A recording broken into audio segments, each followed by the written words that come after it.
కొడుకు ఎవరు? మీ వాళ్ళు రాలేదు? వస్తున్నారు, వెనకాల వస్తున్నారు. ఆదికేశవ గారు, మీ అమ్మాయి మ్యారేజ్ సర్టిఫికేట్. మంచిదండి, చాలా సంతోషం అండి. భోంచేసి వెళ్ళండి. ఆఫీస్లో పని ఉందండి. ఆ, పర్లేదండి, పర్లేదు. ఆ.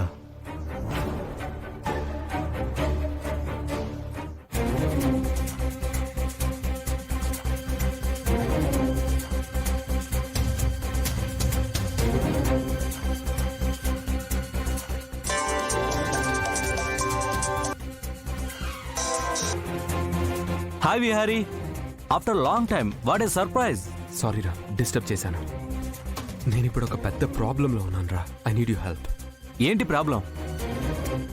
ఇప్పుడు నేను చెప్పేది ఎవరితో షేర్ చేయకు.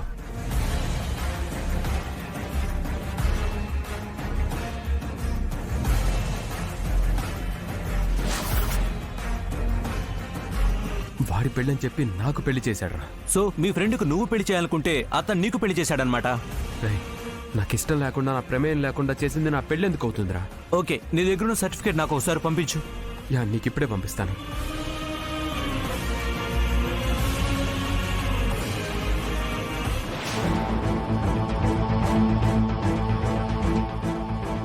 రే, ఇది ఒరిజినల్ రిజిస్టర్ మ్యారేజ్ సర్టిఫికేట్ రా.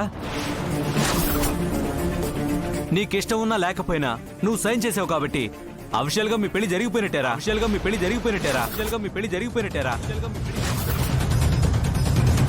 నో, నేను ఒప్పుకోను.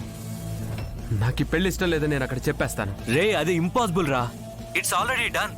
ఇప్పుడు నువ్వు ఏ స్టెప్ తీసుకున్నా సరే అది నీకే ప్రాబ్లం అవుతుంది. వాళ్ళు పోలీస్ కేసు పెడితే నువ్వు తిరిగి అమెరికా కూడా వెళ్ళలేవురా.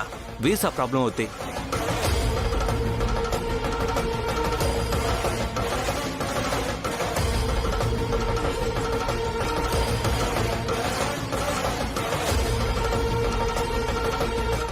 మినిట్స్లో పెళ్లి చూపులు. నాతో పాటు నువ్వు కూడా వస్తే నా మొహం వెలిగిపోతుంది. వాళ్ళు నీ వైపు చూసినప్పుడు మాత్రం నేను చాలా మంచివాని అన్నట్టు నువ్వు బిహేవ్ చేయాలి. నువ్వున్నావున్న ధైర్యంతోనే నేను ఈ పెళ్లికి రెడీ అవుతున్నాను. మా వుడ్బి వాళ్ళు గోల్డ్ షాప్లో ఉన్నారంట.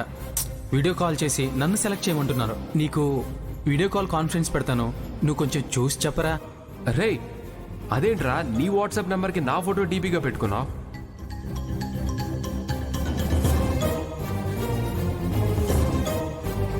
అంకుల్, మీరు ఇంకేం ఆలోచించకండి. మీ కనక మహాలక్ష్మికి మా విహారికి రేపే పెళ్లి.